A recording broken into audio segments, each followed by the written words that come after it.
Imagine le Amazon plus PayPal d'un continent de 650 millions d'habitants où 85% des achats se font encore en magasin et où la moitié de la population n'a jamais eu de carte bancaire. Bienvenue dans l'univers de Mercado Libre, l'entreprise qui transforme l'Amérique latine à une vitesse folle. Pour comprendre pourquoi Meli pourrait être l'une des meilleures opportunités d'investissement de cette décennie, il faut d'abord saisir l'ampleur de la révolution numérique qui se déroule sous nos yeux en Amérique latine. La pénétration du e-commerce en Amérique latine n'est qu'à 14%, contre 29% aux États-Unis. C'est énorme. Ça veut dire qu'il y a littéralement une décennie de croissance devant nous. Et côté FinTech, c'est encore plus dingue. Au Mexique, seulement 11% de la population a une carte de crédit. La moitié des habitants n'est même pas bancarisée. En parallèle, le retail média explose. Le marché va tripler pour atteindre 6 milliards de dollars d'ici 2029, et Mercado Libre en capte déjà plus de 55%. Et pour accélérer cette transformation, l'entreprise déploie 9,2 milliards de dollars d'investissement rien qu'en 2025. Mercado Libre n'est pas juste un site e-commerce. C'est un écosystème complet qui domine l'Amérique latine avec 121 millions d'acheteurs uniques. Mercado Pago, leur fintech, compte 78 millions d'utilisateurs actifs mensuels. Leur réseau logistique a livré 2,4 milliards d'articles, avec 80% des colis qui arrivent en moins de 48 heures. Et leur plateforme publicitaire? Elle capte plus de 55% du marché retail média de toute l'Amérique latine. Depuis son introduction en bourse en 2007, l'action a multiplié par 100, soit 31% par an pendant 17 ans. Pas mal pour une entreprise latino-américaine. Mais ce qui rend Mercado Libre vraiment redoutable, c'est son avantage compétitif. Un moat qui se renforce d'année en année grâce à des effets de réseau puissants. L'avantage compétitif de Mercado Libre, c'est un cercle vertueux imparable. Plus tu as d'acheteurs, plus tu attires de vendeurs. Plus tu as de vendeurs, plus tu attires d'acheteurs. Mais ça ne s'arrête pas là. Chaque transaction génère des données précieuses qui permettent à Mercado Pago de mieux scorer le crédit que les banques traditionnelles. Ces données améliorent aussi la logistique et la publicité. Et tout ça renforce l'écosystème.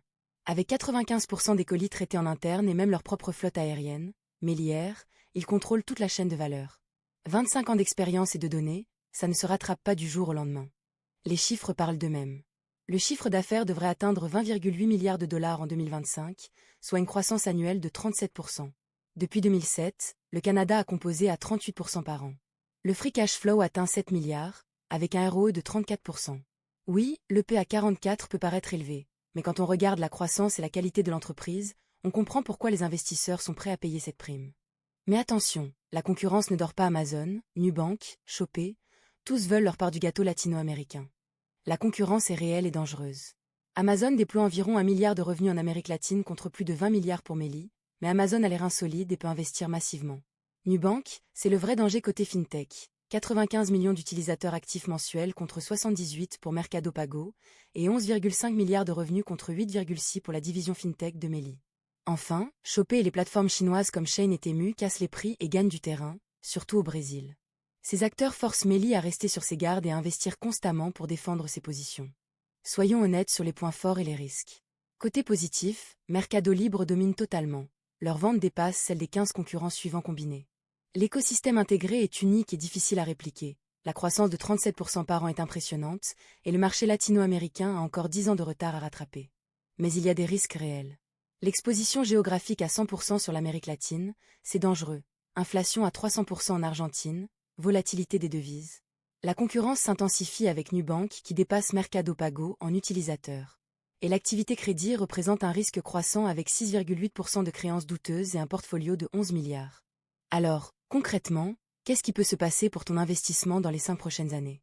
Voici mes 3 scénarios pour les 5 prochaines années, avec un cours actuel de 1777 $. Scénario boule à 11 280 $, soit plus 535%. Ça suppose que Meli maintient sa croissance folle à 40% par an, améliore sa marge nette à 10%, et que le marché accepte de payer 35 fois les bénéfices. C'est ambitieux mais pas délirant vu l'historique. Scénario de base à 6 899 $, soit plus de 188%. Croissance à 35% par an, marge nette à 9%, multiple P à 30. Plus raisonnable et déjà très attractif. Scénario bear à 2317 $, soit plus 30%. Si la croissance ralentit à 25% par an à cause de la concurrence, que les marges se compriment à 7% et que le multiple chute à 20. Même dans ce cas pessimiste, tu doubles pratiquement ton argent. Alors, verdict? Mercado Libre mérite-t-elle une place dans ton portefeuille? Je donne une note de 9 sur 10 à Mercado Libre.